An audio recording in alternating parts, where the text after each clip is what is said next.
Well, good evening, everybody, and thanks for joining us tonight for another Unplugged Live. I have with me my normal co host, Eric. Rodney is not with us this evening, but we have with us a special guest from Johnny's Weekends here Hello. to join us tonight to hang out a little bit, uh, talk some solar. And so, right off the bat, I want to say hi to Eric, see what he's been up to, and then we're going to spend quite a little bit of time just talking to Johnny. For those of you that might not be familiar with him and his channel, we'll get into that a little bit and just kind of ask him some questions. But Eric, what you been up to this last week? Oh man, it's been raining all day long, all week, so it's been kind of miserable to get outside. I did finish up roofing the well house, so that was good timing on that. Um, but yeah, I've been spending a lot of time sitting at my desk. I've actually been building a lot of stuff that I can't really talk about for a while, but it'll be coming down the pipe. Hopefully sooner than later. So I'm excited about that kind of stuff. But Johnny, man, welcome to the stream. Glad to have you here, and it's always great to have another fellow YouTuber on and solar enthusiast. So yeah, Yeah, and thank you thanks so Adam much for for showing. yeah, thank you for inviting me on the show and talking what we like to do, which is all the solar and anything Mm-hmm. that's off grid, and and finding more ways to save money and stuff. So that's kind of what I'm excited about. But and it's cool to finally meet you guys. I have seen the podcast a couple times, or the live stream anyway. So cool to be a part of it. So yeah, thanks for invite. Yeah, I know that we've been going back and forth in email for what, Yeah. several months now, it seems like. Yeah, it just, and it wasn't one of those things where it was you, it was me. It was just every date you chose. I was like, this probably doesn't work for me. Because there's always something going on, whether it's either a deadline or really a lot of family stuff too. I have a daughter who's a senior, and Oh. so she is involved in a lot. Mm-hmm. So I'm trying to make sure I'm present for all Yeah. of the things because this is it. So and I already have another child who's out of the house. He's in college, which he actually comes back for summer soon, so that'll be cool. Hmm. But yeah, being that my daughter's a senior, she's involved heavily in music and everything, which I am as well. I'm a musician and a vocalist and stuff. So she's kind of done a lot of the same stuff. So it's really fun to watch her do all her things and kind of see where she's going to go next. But yeah, that takes up a lot of time. So having Mm-hmm. a senior. So and then after that, it's then what? I don't know. Mm. Well, we were actually talking a few minutes before the stream about how addicting solar is once you get into it. It's just that snowball effect. Well, I guess it's not a snowball effect where you live, but just that continuing, almost that drug-like addiction. Yeah, and I've said it many times to my friends and even on my videos and stuff. I will mention if you think drugs are bad, well, Mm-hmm. once you start a little solar, it is. It's that snowball that kind of wants you to do a little more because it's that misconception. People say, "Oh, solar just is so fake or it doesn't work." But once you start and you kind of get the idea, then you're like, oh, there really is something to this, and there really is a true return on investment if you do it Mm-hmm. properly. And you can start small and obviously scale as you go. And then once you start to learn the basics, well, then you kind of get the idea how it works, and then pretty soon you have machines like this running your whole house and everything else, and then you don't have to worry so much anymore about when the grid goes down or what is my Mm. kilowatt hour rate, or if your spouse is like, hey, the power's out, which that doesn't really happen so much anymore. It's only your neighbors. Hey, is your power on? It's like, oh, well, Yeah. yeah, always. Mm-hmm. Must not have hit you. Weird. I thought we had the same lines. Yeah, I know. It just Yeah. doesn't. So, um, So just before I have Johnny kind of introduce himself, what he does in his channel and everything, I do want to mention I've already seen it in the comments a few times.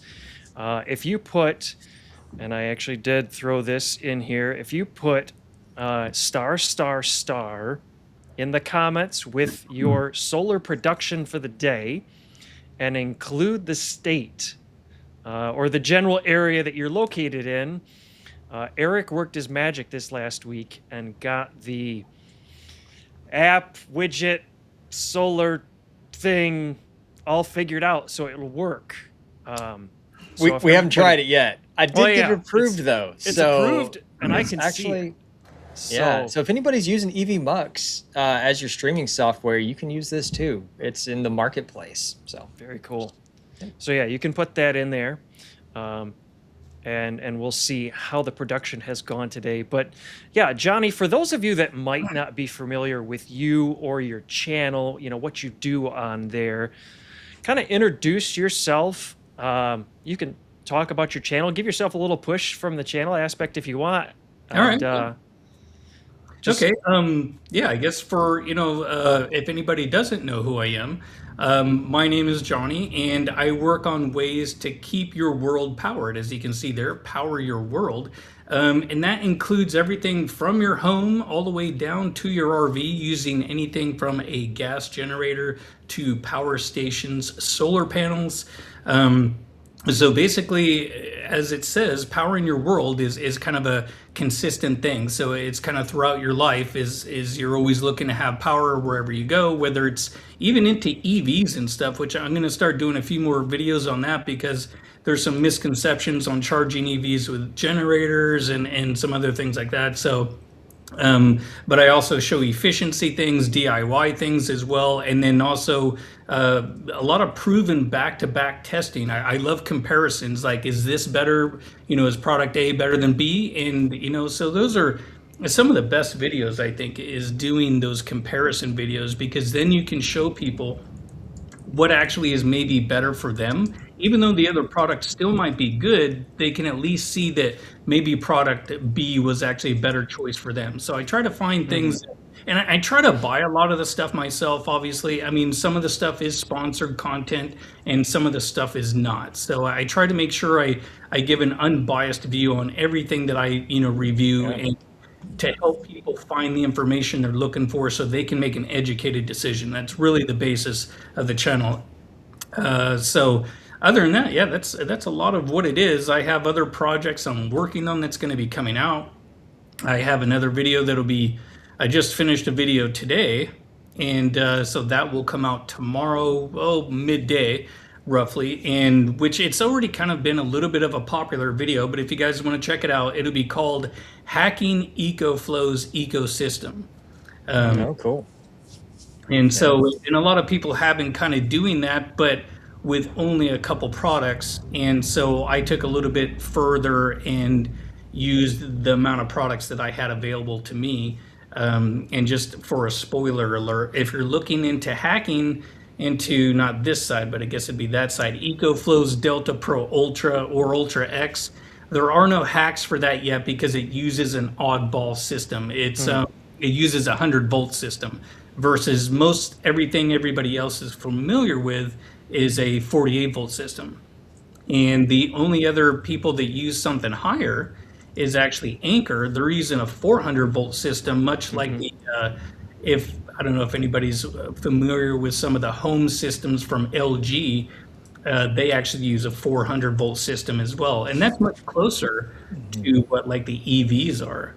So, and that's probably where we will see this stuff, the direction on where it goes, because it's all the same stuff if you think about it. So 12-volt systems, right? Real big giant conductor wires, big cables, and then you go to 24, 36, 48-volt.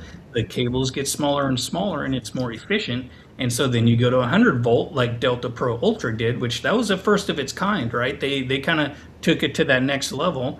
And then when you go to the Anker system and they go to 400-volt, it's the same thing. It's the same thing like when you see the power lines, right? 250,000 volts on a cable this big. I mean, you're like, what? But, so, and like they say, it's a combination of the volts and the amps that'll kill you. So, but. Right. Yeah. So.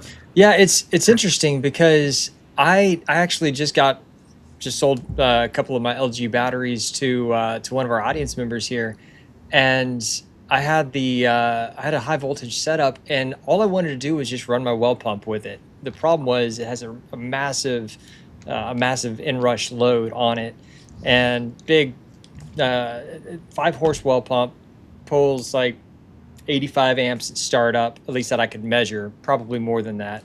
Yeah, and it's And 20 and yeah, it's like 125 LRA. And I mean, it was a pretty beefy machine.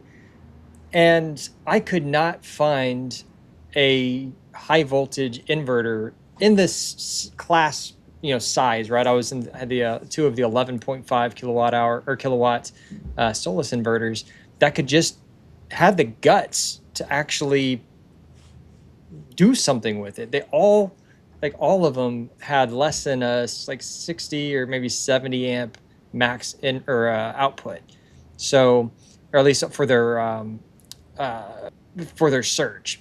yeah. So it just none of them would actually work. But a single 6,000 XP could do it. On these 48 volt systems. And so I've tried several 48 volt products, and they've all passed the test. But the high voltage ones, for some reason, just don't have it. And I don't know if that's a fundamental flaw of the design system. It doesn't seem like it would be to me, or if it's just simply nobody in that space has cared to try to put something together for that. Yeah, So I don't know if you've had any experience in that. No, I mean, a lot of times when you have, those big inrush currents, they usually, I guess Ohm's law is Ohm's law, right? I mean, volts, amps, and, it doesn't matter what the voltage is or the amps are, as long as it's pushing that load, whether it's 48 volt, 100 volt, 200, when we're going to DC to AC anyway. But I guess when we look at amps on both sides, AC and DC amps are virtually, I guess, the same from what I remember. I mean, if I look at the textbook, but it's been a while. But yeah, I think amps are pretty much the same, but voltage on AC and DC is different. But I did hear of one guy. I thought he did, and I don't know if it worked or not. But he was going to put a soft starter on his pump to handle rush currents and stuff. So, which in theory it should work. So I've never had to do that because the only people I knew who were on a well pump for a long time were my in-laws and stuff. So, and he always had a backup generator and whatever, and then he ended up installing solar and a backup system and all that. So then he didn't have to worry about it anymore. But because his system was really large and he was using more of the commercial stuff like SMA, right? Everybody, it's funny, a lot of people talk about certain products, but nobody talks about SMA stuff, which is, some of the best stuff out there, but it's expensive, right? That's all the commercial stuff. But yeah, the Sunny Island inverters, those things are super industrial. That's what I kind of grew up on and kind of knew because I was from when I was doing the solar installs back in the day when I was a grunt worker and just, get up on that roof. I was like, well, it's 115 and my shoes are melting. So Yeah. it's just, but I don't know, but So you kind of brought this up a bit, but you have a background in doing solar installs. Was that kind of what got you into the YouTube aspect of sharing different ways to power things? Or did they kind of overlap? Yeah, kind of. I mean, in a way, it kind of did, sort of, at least the direction later, because the whole Johnny's Weekends thing was really supposed to be more about my weekend activities, which was racing dirt bikes, racing jet skis, and building stuff that went around jet ski racing and a whole bunch of other things. And I kind of realized there's no viewership in that. And the solar stuff I started doing a long time ago, back when I needed a job, and my father-in-law was like, well, because I used to work at boat shops and I was a mechanic for a long time working on Malibu boats and jet skis, Yamaha, Kawasaki, all the things and stuff, and also a boat mechanic for Mercurser and Mercury, and then I ended up getting a job with him when things kind of went a little bit flat and I didn't want to do that anymore. That was actually after AT&T when I was doing fiber optics and stuff, and then 9/11 happened. They laid off a bunch of people. I got a job with him, and at the time he wasn't my father-in-law. He was my girlfriend's dad, and he had a business doing electrical, and he had just started solar in 2001. And so and this is all up and down California doing commercial stuff at fairgrounds. And so we would go to Blythe, to Victorville, Sacramento. We did one of the biggest installs in Del Mar, which was over a megawatt, and we installed wow. it so quick. We actually had local companies spying on us because most people said they could have it done in a year or 17, 18 months. We had all the solar installed in 4 months and turned on in 7. And Wow. it kind of tripped out some people, but we also underbid it to kind of get our name in the door, at least his name. And so, but yeah, I was doing a bunch of solar stuff then and started realizing, hey, this is actually pretty cool. And so I just put it on a small scale. And of course, that was on, basically whenever I went to races, I would put a little solar panel out and charge up my truck battery because I'd run a fan inside the truck when I was sleeping in it. And then that didn't work great. So then you get another little solar panel and these little crappy battery stations. Escalate from there, and then you get the little RV trailer, the bigger RV trailer, and then obviously you get the solar on your home, and then you start looking at your energy rates kind of continue to go up, and you're like, well, that sucks. Yeah. So Oh then yeah. you kind of scale from there. But then I ended up putting out a couple videos and generators and stuff because we were using those. And I put out some test videos, and people really liked them. They gained a lot of information, and the videos actually did really well. And so then they said, "Oh, can you do this?" And so, okay. And so that's really where a lot of the videos came from was, can you do this? Can you review this? Can you try that? And I was like, sure, whatever. And at the time, it wasn't really about trying to make money or trying to be a YouTuber, which being a YouTuber in your 40s is like, who does that? Right? And Yeah, exactly. you're like, well, here we You're in are. good company now. Yeah, and I mean, I still have a part-time job, which I've been in the medical field for 20 years and working on people, actually. So I've been a surgical technologist for 20 years. And so I work in the operating room helping, the physicians basically get ready for surgery, and then I will assist them directly during that surgery and stuff. But this ended up becoming kind of an outlet and a secondary kind of income. And plus, I was looking at taking over the solar business when my father-in-law retired last year. So I was kind of, what do I do? But then I realized I didn't want to do it. I didn't want to deal with employees and everything else. And at the time, California also got rid of their solar incentives. Oh. And so everybody in California, as far as solar installs, they plummeted. So everybody who was just doing solar only, because there was a lot of people who came out of nowhere just to install solar, and they've all plummeted and they're gone.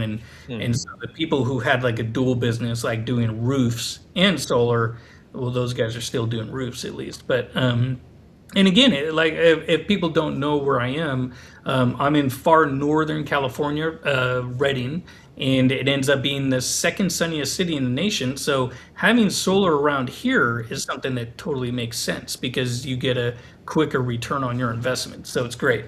But so that's kind of where it came from, I guess. For a daytime, how many solar hours do you normally have? I mean, with the average is what? 5. 3 to 5 for some Yeah. places. I think the nationwide is like 4.5, right? Okay. To 5, I think, if memory serves. But in Reading, when we get our peak, we're at about 5.5. So we get an extra, which, I mean, if you think about it, that's a lot over every single day during the peak. Yeah.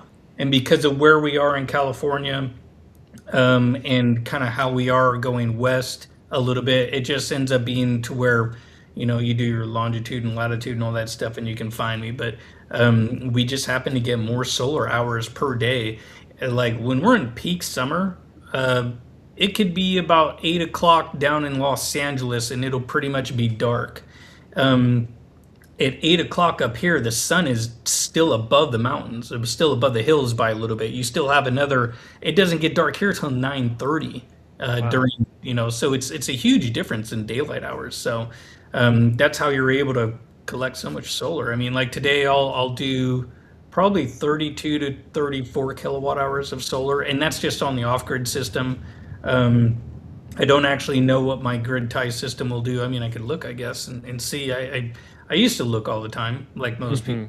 Mhm. I still kind of do, but a lot of times, at least for myself, my system will fill up once we get more in the peak, and not too much farther now, about 2 or 3 more weeks.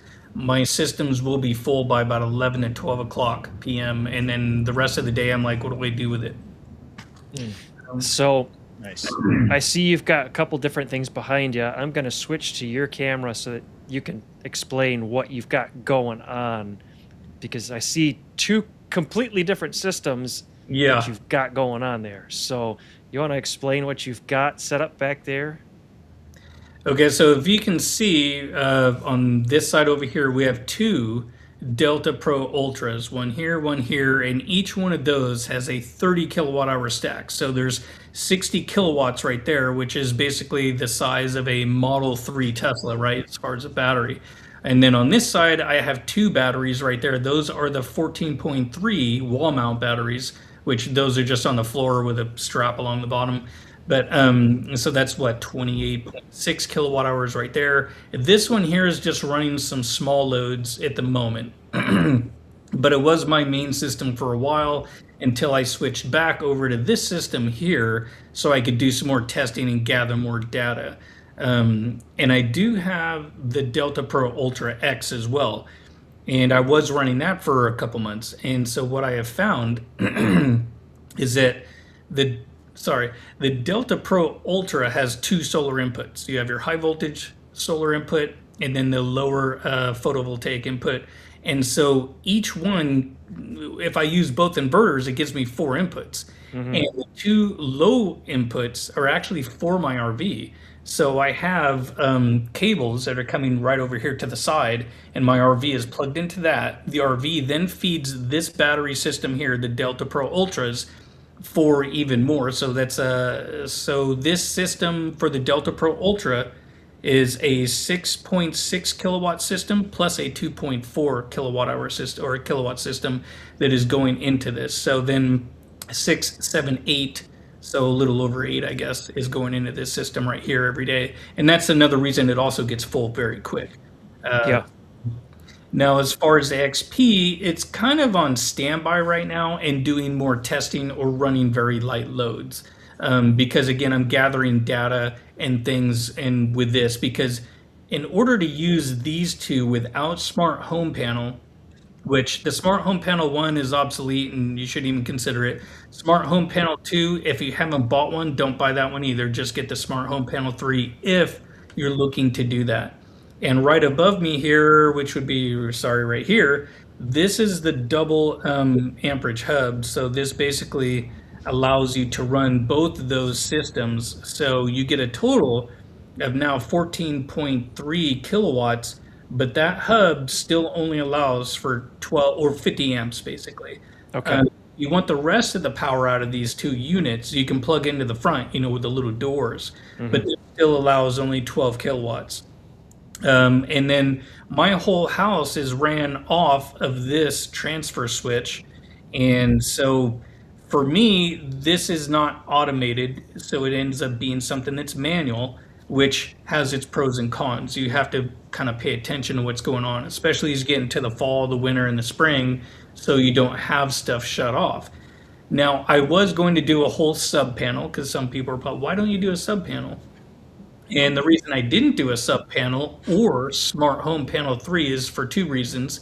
One is that this works when you have a sub panel, breakers are not meant to be flipped back and forth repeatedly. They're meant to just flip once in a while as needed. A transfer switch, when you toggle those switches, their duty cycle is much higher. You can flip transfer switches, I think it's like several hundred times, up to 1,000 times before they run out of their cycles that they're rated for. Versus a breaker is not rated for that kind of duty. So if you're always flipping breakers back, eventually you're going to go through breakers. But the reason I didn't install Smart Home Panel 3 is one of the reasons is EcoFlow said, hey, could you install Smart Home Panel 2? Okay, well, imagine installing that Smart Home Panel and then, hey, we now have Smart Home Panel. Rip that off the wall and then Yeah. install Smart Home Panel 3. And then Jackery was like, hey, we have this smart home panel. Would you like to install it? And I'm like, no. And the same either. They're like, we would love to install this for you. And I'm like, do you guys just want to jack up the wiring in my house or what? And so, and then if, at least for me, if I was to install one of those systems, then I'm locked in. I have something that's now proprietary. And if that system also fails, it goes down.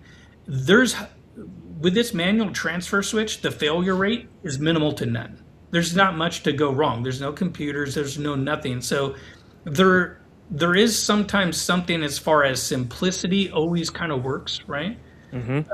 But if you're somebody who likes all the gadgets and you want automation, then Smart Home Panel 3 is definitely a much better upgrade than the Smart Home Panel 2 was.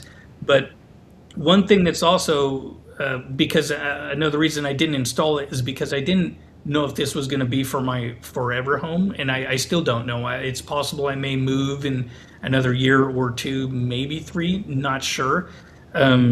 If I do stay, then things could change, but everything you see behind me is also temporary, and it's not permanently mounted or anything. You might see that thing mounted, but it's mounted to strut on the wall. So anything that is not a permanently mounted item to your home technically doesn't need a permit.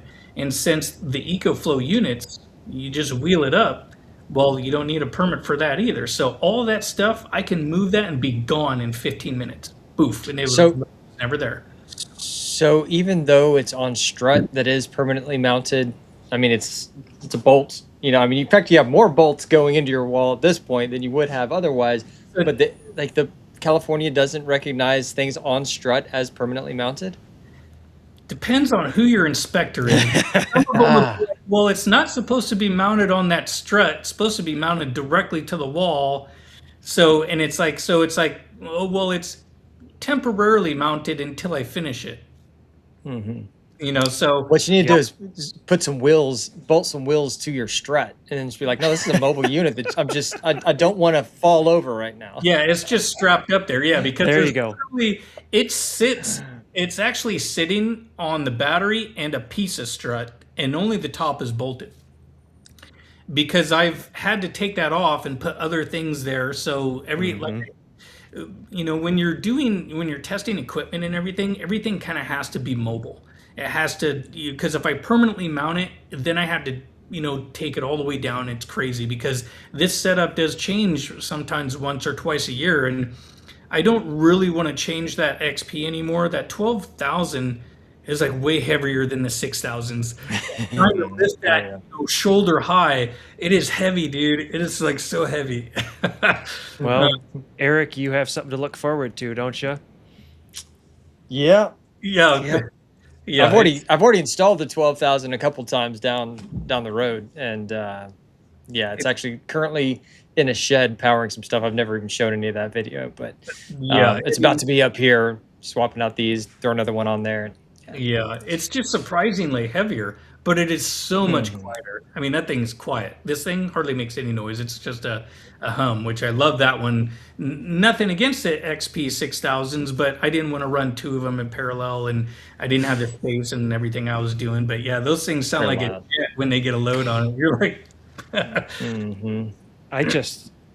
I have one on a cart build that's freestanding, and I knew the battery was low, and my house batteries were surprisingly somewhat full today, so I wheeled that thing over and plugged some PV into it. Didn't have the output turned on or anything, and it was so noisy in here today. Oh my goodness.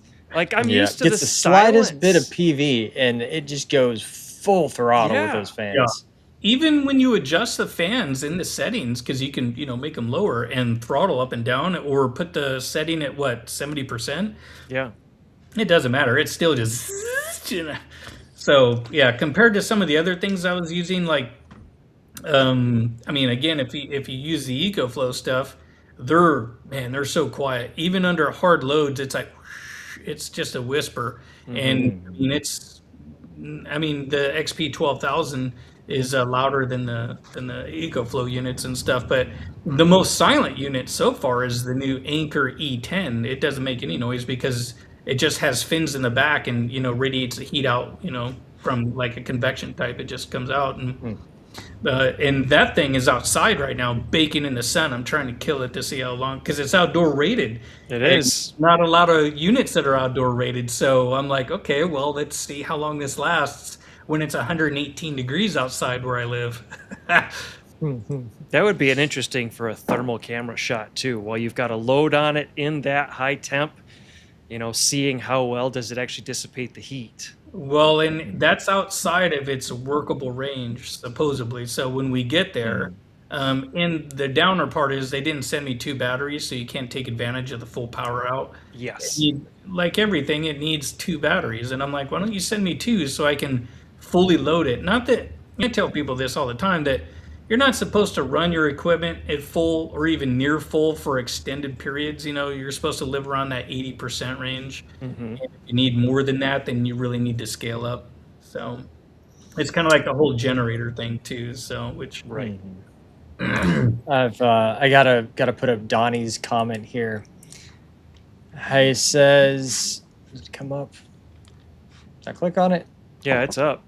Okay, well, the interface is in the way. Anyway, so it says, I have 3 6000 XPs with 16 kilowatts solar. It sounds like no light bill to me.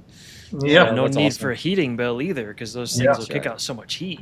yeah. If you can radiate that heat into your house, which then you can somehow take advantage of heating and whatever, depending on where that stuff is. I wouldn't want it in my house.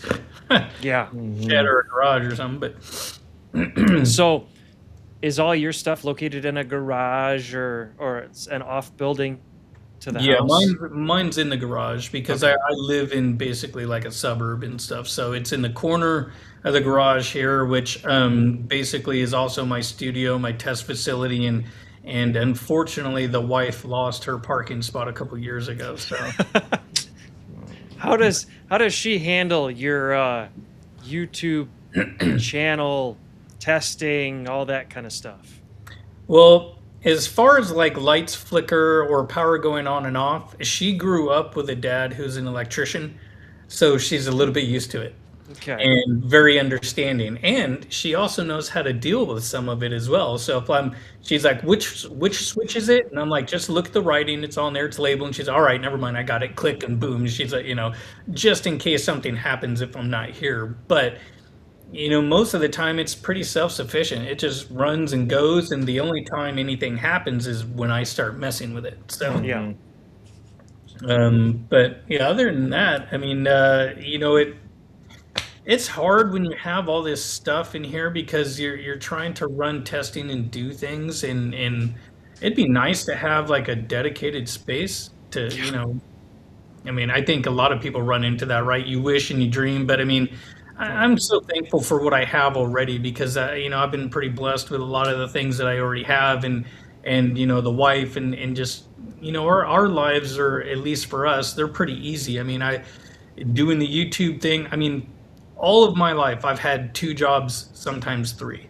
And so and I still have 2 jobs. I still work at the hospital. I used to be a professional flipper, which flip items back when I was like 16 or 17, all the way up until literally about 3 years ago, before COVID hit, because once COVID hit, everything got extremely expensive. So, and when I flipped stuff, it was usually boats, jet skis, RVs, and stuff like that. 'Cause, I would go somewhere where everything is plentiful, like LA, because everything's a dime a dozen, and then you bring it back to where I live, and so it's just there's less product. So it's a supply and demand thing. It's very easy to work with. So I could go buy something, turn around and flip it, and then make a lot of money on the side, and hopefully no IRS people are watching. That was years and years and years ago. Yeah. Oh yeah. I mean, Yeah, a lot way of outside the statute of limitations. yeah, exactly. Yeah, exactly. That was so long ago, it didn't matter anyway. But yeah. So, but I mean, how long have you guys been doing the YouTube thing now? I mean, I'm 4.5, 5 years in. 5 years in, like doing it kind of repetitively. I did a few videos maybe 2 or 3 years before that, but with no, really no reason to do it, just to put up a video. But I think right now I'm at 5 years, pretty consistent. Nice. Yeah, where are you Yeah, at, Adam? Eric? So I think I'm at like 12, 13 years, something like that, of my channel's age. But I would go, I like you had lots of jobs, always had multiple jobs, and then just eventually, like I would go through these phases of, man, the channel's making, decent money, like car payment money, or better than that, and then it's like, I'm gonna go all in on it, and it's like, yeah, but I really need to stick with this job over here, and so then I would forget about it. And it wasn't up until about 2 years ago when I really was like, you know what, I'm just gonna just go YouTube, let's just do that. Yeah. And it's been great. I Well, love it. And My, so my kids have no idea what a dad with a real job looks like. Not at all. So that's Yeah, interesting. my kids saw both. So, Mhm. and obviously now that they're in high school, it is kind of weird because they'll be like, well, what's your dad do? And she's like, My kids still think it's super cool. Like, Yeah, exactly. but And they do. They're like, no way. Are you serious? I'm like, yeah, this is my dad's channel. And and they're just like, but as you guys know, with YouTube, because there's a lot of people that want to do YouTube, there's pros and cons with it, just like anything else. Yeah. And the people that have done it a long time, it can be a trap. It can consume your life. It can suck your life dry if you're not careful. Because just like solar, it's a rush, and you kind of keep going and keep going and keep going, and pretty soon it ends up, you get the highs and lows. A video does good, a video does bad. You're making decent money, you're making no money, and it's a very back and forth thing, and some people aren't able to handle that. So I the always inconsistencies are so wild. It's like you can't. It's very difficult to plan for something and go, yeah, let me go talk to a bank about this loan or whatever or that. And it's like, well, what do you do for a living? Well, it's YouTube. What's your monthly income look like? Depends on the month. good, bad. Just Yeah. I try to tell people, if they're going to get involved in it, never go in full time without having a job somewhere else or something. I still have my job at the hospital as plan B in case this just, goes down, which it could. There's so many people who are wanting to join like the YouTube creator thing or TikTok or whatever it is. And I mean, over 5 billion videos uploaded every day. Yeah. And now half of them are AI slop. Yeah, they are, which hopefully they start doing something about that. But I mean, it just, so I think eventually the glamification of being a creator or, whatever, essentially, I told my kids this, that a YouTuber will be an everyday job in 10 years because everybody is on here. So what do you do? Oh, I work at a news station and they're on YouTube, and I do sound and lighting for the YouTube station at whatever, and so it'll be very normalized in another 10 years. YouTuber, whatever. Yeah, everybody's on there. So, Yeah, I started my first YouTube video back in 2009. Oh, well, yeah. Which was nothing. And then I really got into the swing of this. It'll be 4 years in September. Yeah. Never really planning on doing anything like this at all. No, yeah, not at all. Yeah, I mean, same here. I think my channel, at least my account, I probably opened it in 2012. Uploaded a video here or there. They never did anything except for the people who kind of knew what it was if you were looking for something specific, because it was some of the jet ski stuff. Excuse me. And it just kind of went from there, and then I started uploading a little bit more, and a video would do kind of good, and people liked it. And like I said earlier, hey, can you do this or try this? I'm okay, sure, why not? And again, it just goes from there. But so and most of it started off with the generator stuff, just because I was using generators, when we go to the races or whatever, or if I was plugging in my RV, because you didn't have enough solar to do everything. It was really solar was just to charge the battery. and then eventually you get tired of running a generator all the time, and then you're like, there's got to be a better way, and then of course you scale. But and now when it comes to building out your RV with solar and batteries and stuff, it is so much cheaper. I mean, you can build a pretty elaborate system for just a few $1,000s, and now running your AC unit is something that can truly happen with not very much money anymore. Even if you went the power station way, and it obviously depends on the size of the RV, because bigger the RV, the more power you're going to need to, run the AC unit and to cool it down. So when you have a small RV and just one AC unit, oh, that's easy. That's like nothing, because you're not trying to cool down this giant fifth wheel like I have, right?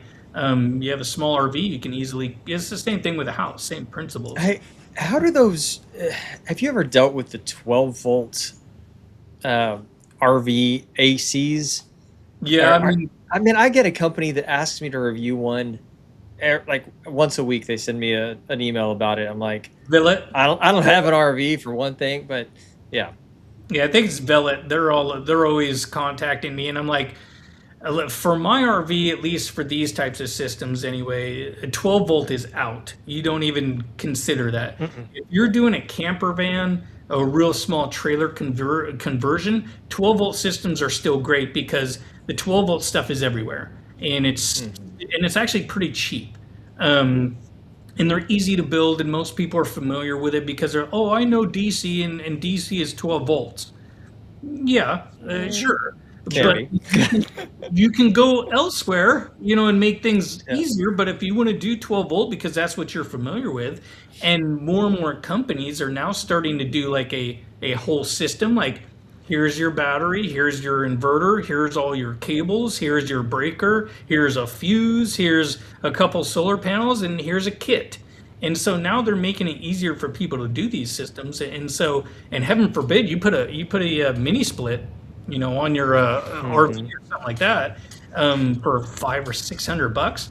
Man, those things are great. Now it's not the all-in solution, but like that 12 volt system, they work good in like the camper van or the small trailer. I'm actually going to be doing some 48 volt stuff if I can fish the wire down from the roof of the RV through the front of the cab down into my bay, because I get all these companies all the time. Hey, we have 48 volt air conditioning units for your RV system, and I'm like, great. I don't know if I can pass the wire, because once the RV is built, trying to fish stuff through that thing, especially through the roof, who knows what's in the way. But I do have a couple that I want to try, and that's one of the things I have to do is fish the wire through, which I'll probably use a 6 gauge, and that's another problem with the 12 volt is the wire is too big for an RV. You're trying to fish that stuff through, and because 12 volt wiring, it's great if you're going 8 feet. I have to go about 15 or 20, and that means if I was to do a 12 volt system, and that's 15 or 20 feet, I mean, what are you using? Number 2 wire? A 0? Bigger than your thumb. It just that doesn't make any sense. So hence the 48 volt on that type of unit would be great. And if you're just doing something easy like a camper van conversion, the small single axle trailers that are 12 foot, those 12 volt AC systems could be a beneficial way. Or just go with the mini split, and those things are only going to pull, 1,100 watts max, but once they cool down, then they're using, 300-400 watts? Yeah, just sipping on it. Yeah, they're just sipping energy. So then you just need a couple of, big batteries that are, 2,500 watt hours each or something, and you're doing all right. But So we are getting close to 15 minutes left for the stream. So I want to switch gears. I know it goes by super fast.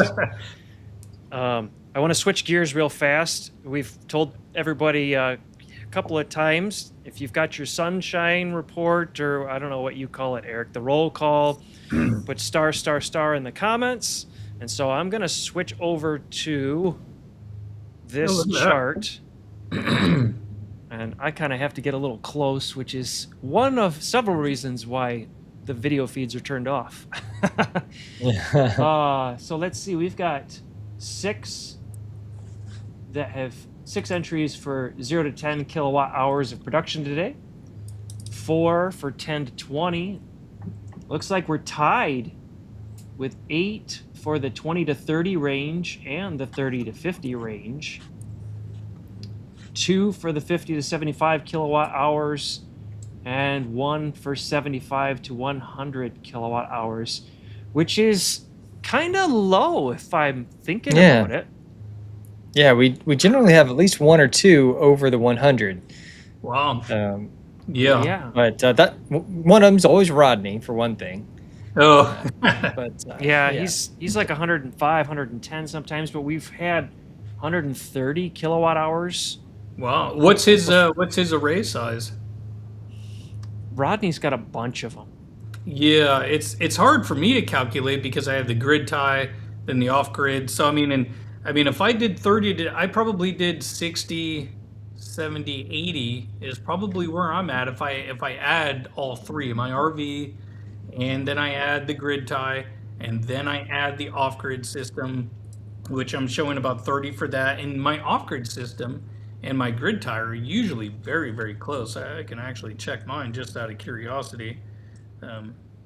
But yeah, look at the numbers. That's such a cool thing you got there. Look at that. Yeah, I'm trying to get it to where it'll actually fit here. I need to shrink some stuff around, but yeah, I'm consolidating a couple of these numbers.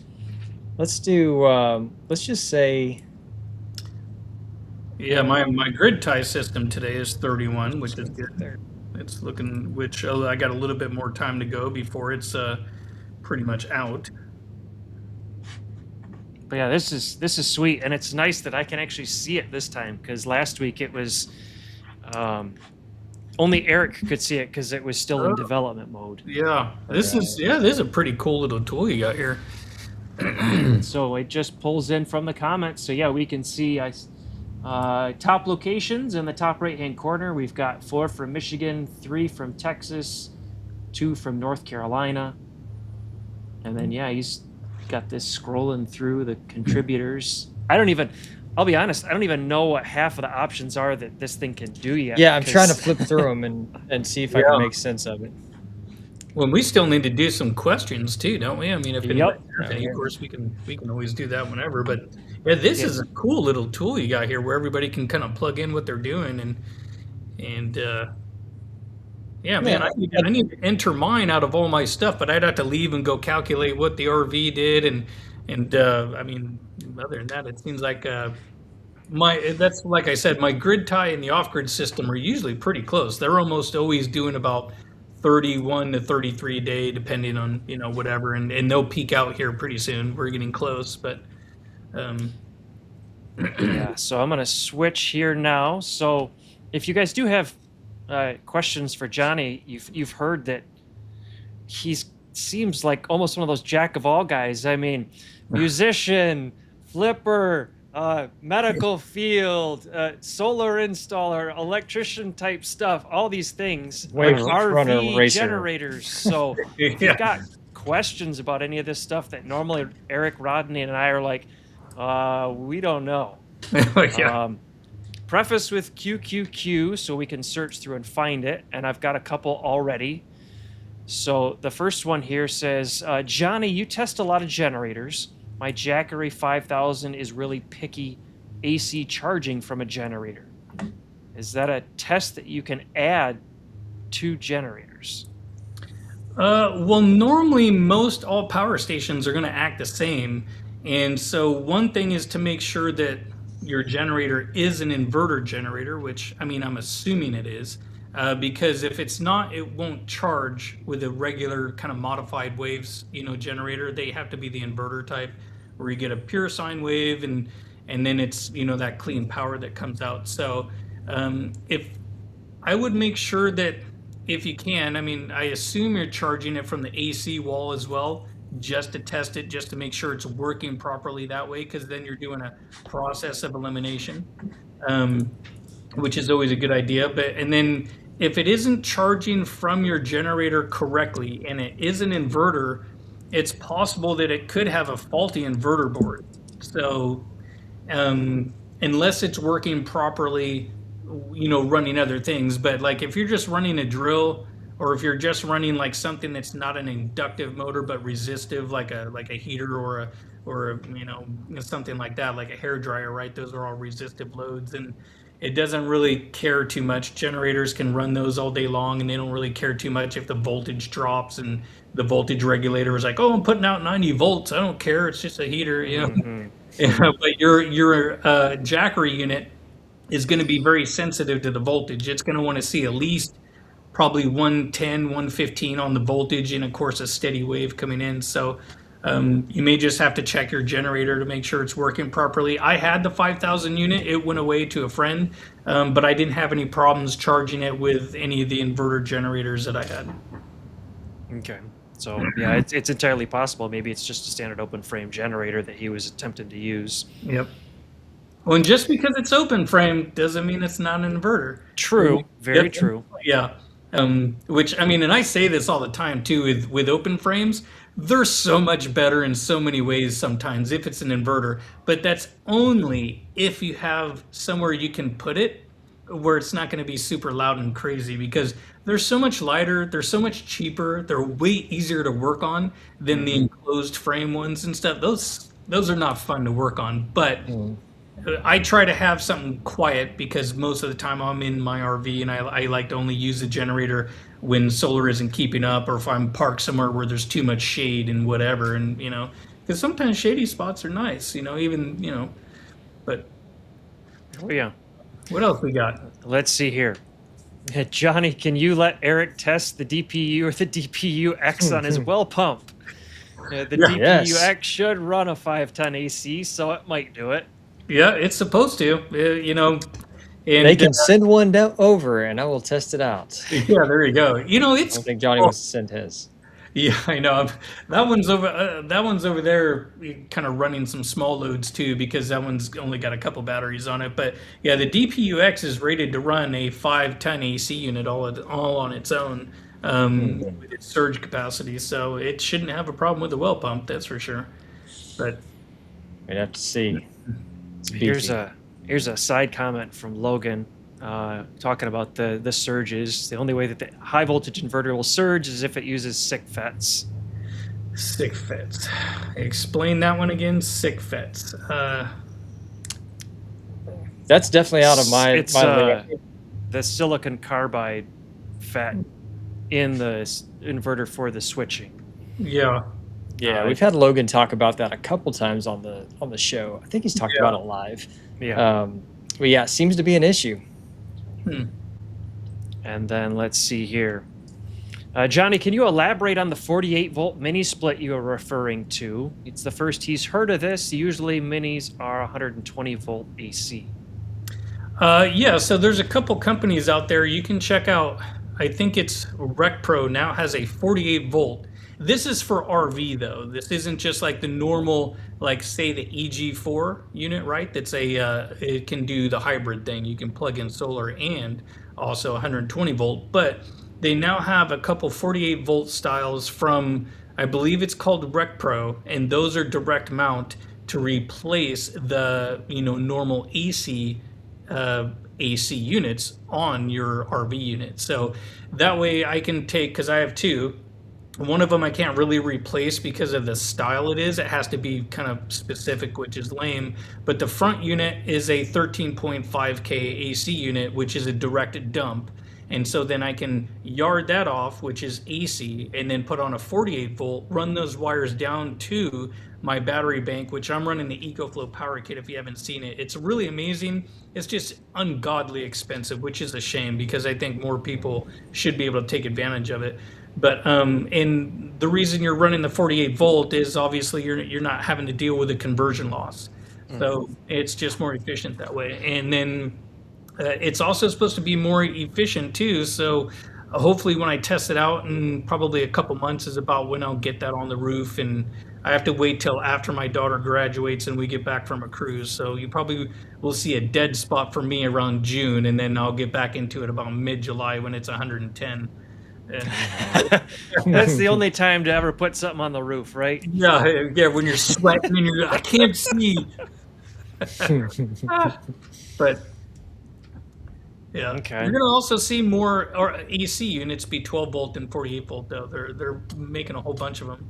So So, searching through the comments, that was all the comments prefaced with QQQ. So if you do have a question for Johnny or Eric or myself, but we're trying to focus more on Johnny tonight. He's got a little more expertise in quite a few areas than Eric and I do. it's all collaborative, right? It is. Yeah, put all the brains together to get the right answer. But Eric, do you have anything while we see if any other ones come in? Anything specific for Johnny tonight in picking his brain about stuff? Yeah, well, I mean, I've just been thinking about your wave runner or jet ski racing and stuff. That sounds like so much fun, man. If you guys want to check some of it out, you can go onto my current YouTube channel and scroll way to the bottom. All the way to the bottom. And There you you'll go. see where some of those videos are where I am racing and stuff. I only uploaded some of the good ones that were memorable for me. I didn't upload all the ones because not that I'm trying to toot my own horn, but for a while there I was winning all the time. And when you're in the front, there's no action. You're just sitting there kind of like, what do I do? Yeah. But there were many a times where I lost, and it took me a long time to learn how to build a ski, to learn how to, make the ski fast. I had a friend he was probably still is one of the best engine tuners, and I learned a lot from that dude. And so I was able to take all that and apply it as well. And so then instead of me being the guy looking at, oh crap, that guy showed up, now I'm going to lose, it ended up being to where, oh no, Johnny's here, crap, no, I'm not going to win. So it took many years to flip, but so the last few years I was racing, it was nice to be one of the guys who was always in front if something didn't happen or I didn't fly off, because there's sometimes where you do eject yourself and stuff. So, but I will give this little piece of information though, like let's say with generators, right? Because I get this question a lot, and it's for generator efficiency.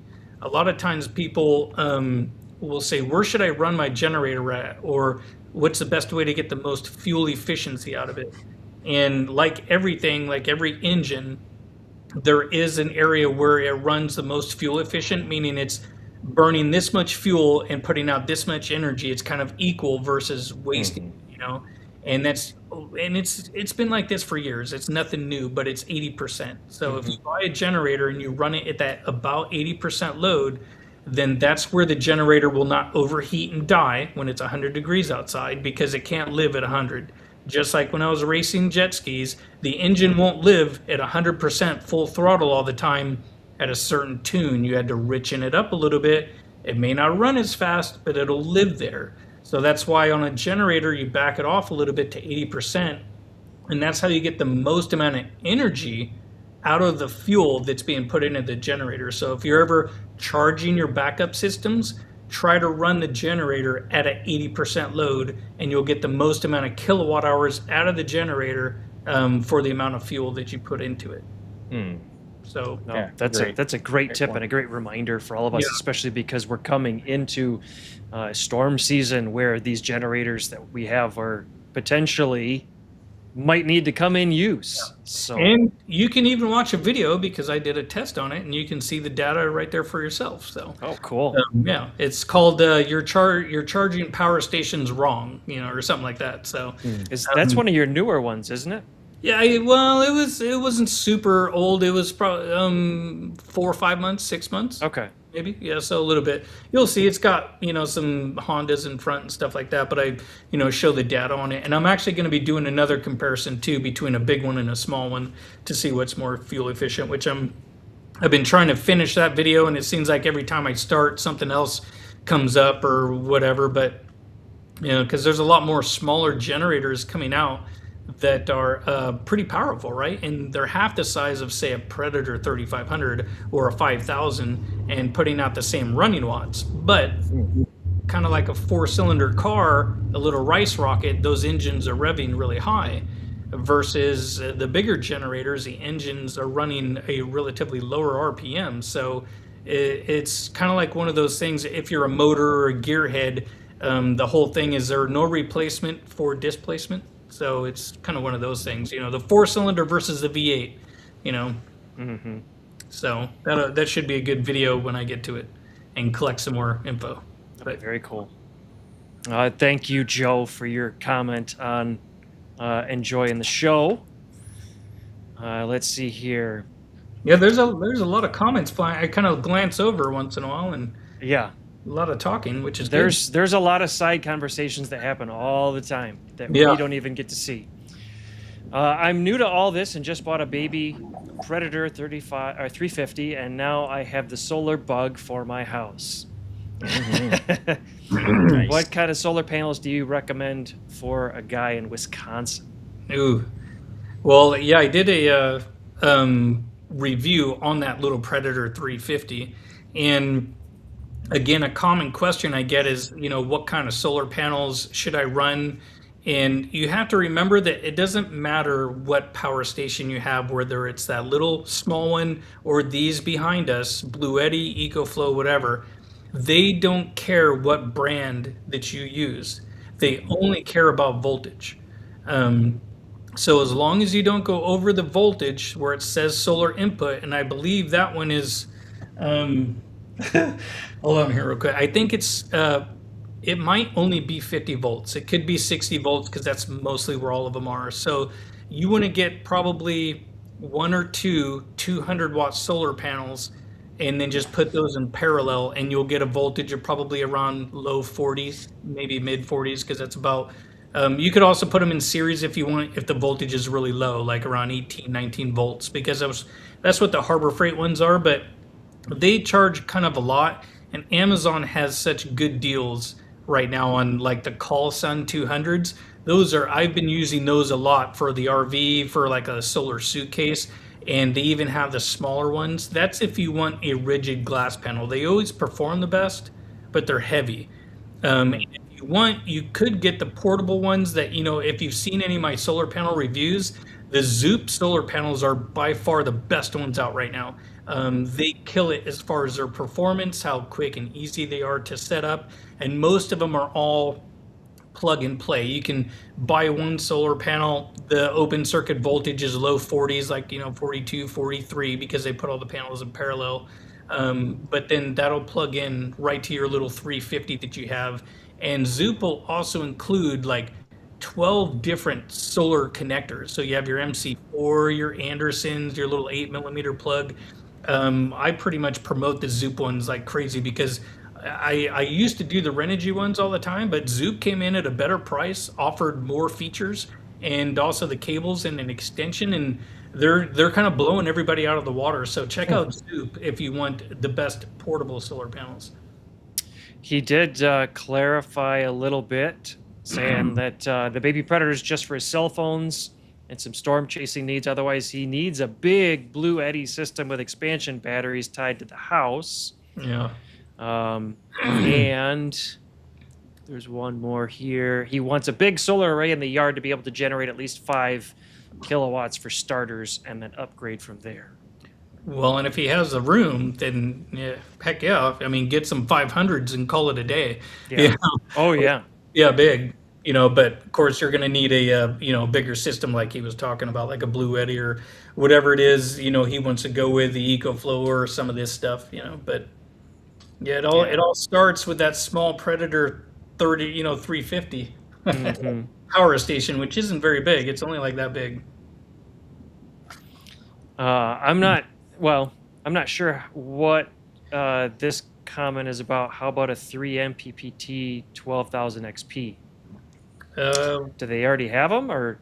I mean, I know they have the dual, and you can run something into the smart load too. Like, I know people have been doing the balcony solar into the smart load as an additional, or you can always just get a Victron solar charge controller and plug it right in your batteries if you wanted to, because the batteries don't care where the power is coming from. It just sees amps are coming in and hey, I'm being charged. So I mean, you can always do it right to another bus bar and it's just going in. So I know that we're past time. and I want to check with both of you. We do have a couple more questions, and if you're good with them, then we'll wrap up with these last few questions. Yeah, yeah. All I right. have a few minutes. Let's. Yeah. Well, I mean, it's Thursday. What else are we gonna do? Lightning round. Let's get it. That's right. All right. This one will be interesting. What do you know about power factor correction for residential electrical usage? Well, I don't know what you guys know, but power factor, you usually want a 1-for-1, but that's not always a perfect world, is it? So, like your refrigerator isn't using a perfect power factor, a 1-for-1, because it's drawing power, not drawing power, drawing, especially the inverter ones, you know. So, it's kind of like when you do a capacity test on these units. If you're not doing a 1-for-1 power factor, then you basically are not getting a true capacity test. So you want to make sure that's at least at a 0.98 or 0.97. You can always do the correction and you know, figure it out. But it's like taking a 100-watt light bulb is using 100% of the power that it's drawing, right? And so that means that power factor is a 1-for-1. You know, 100 watts coming out of here and 100 watts is being burned. Versus a 0.9 power factor means is 100 watts is coming out, but only, you know, 90% of it is being burned. It's, you know, not true. So there's waste. Now, I mean, I kind of don't understand the question so much too, because nothing in your house is 100% efficient, just like your car. It's not burning the fuel 100% efficiently. Some things are, like the lights, you know, and maybe your hair dryer, you know, that can do a 1-for-1, because resistive is always pretty much a 1-for-1. So you turn on a hair dryer and it says 1200 watts, and you look at the power factor, it'll probably say 0.999 all the way across. But yeah, you're looking at efficiency waste. There's always waste somewhere. Yeah. Yeah, like you said, the resistive loads are usually better about being closer. Some of those motor-driven loads, though, they get really nasty. Well, and yeah, and as they get hot, they can get worse because heat is loss, right? So. All right, let's see here. Johnny, have you had any complaints about the EcoFlow app? I had an update clear out my aggregated solar data for the 50 amp hub. Like any update, whether it's your phone or your laptop or whatever, sometimes they'll do one that'll screw up your, you know, your data. Or, I mean, they had a couple people where their units got bricked and they just didn't even work anymore, and they had to, you know, replace them. But I haven't done any updates yet, at least myself, to where I've lost my data. Well, you know what? It's funny because I was looking at my app the other day and I noticed something looked different. But I mean,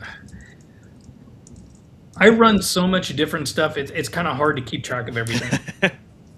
Because there's a lot of different units that I'm playing with and testing, and sometimes people will, you know, give me an idea, and I'm like, oh, that'd be good information for other people to know as well. So I'll try to go out there and you know, and do it or whatever. But I'll have to look into that just to make sure, because I was looking at that as well. But yeah, so far I don't have any loss that I have recognized. Oh, that was on my RV, is what that was, and I did do an update. So, but that's different. So. But yeah, as far as these main systems, I don't have any issues with them at the moment. Yeah, so, but yeah, anybody else have anything? But Let's see. Yeah, a few more have come in. How do I get my Delta Pro Ultras back online? I can see them through the app and the SHP2, but when I click on the DPU, it says that it's offline, but it's not. I would probably do a hard reset if you can do it. The hard resets are when you unplug it all. You disconnect all the batteries, everything from the inverter, do everything from the smart home panel too, disconnect it from there, and you're killing all of it basically. So no power going into the inverter, no cables being plugged into smart home panel 2. and then you let it sit for 2 or 3 minutes. You're rebooting kind of like your phone, right? But you just want to make sure that all the power is disconnected from it for 2 or 3 minutes so it can reset. Then plug it back in. Then go into your app and go into, maybe reconnect your Wi-Fi and everything, and then try that. And sometimes also holding the power button on the DPU when you turn it on for you turn it on, you press and hold the button for about 30 seconds, and that can reset the unit for getting your Bluetooth and your Wi-Fi going again. So try that. And then, of course, if that doesn't work, then you're kind of looking at EcoFlow Tech and say, hey, get me back up online. But normally that hard reset typically works. He says, okay, it'll wait till November. He's 4,000 miles away. Gosh. Oh, man, that's harsh. Oh man. And we'll finish up with this last comment here, but kind of like what we were saying earlier, this is the one asking about what solar panels to set up in Wisconsin. He said, yeah, I can tell that this is going to be like a ham radio project. I'm already scanning my yard constantly and planning my array in my mind.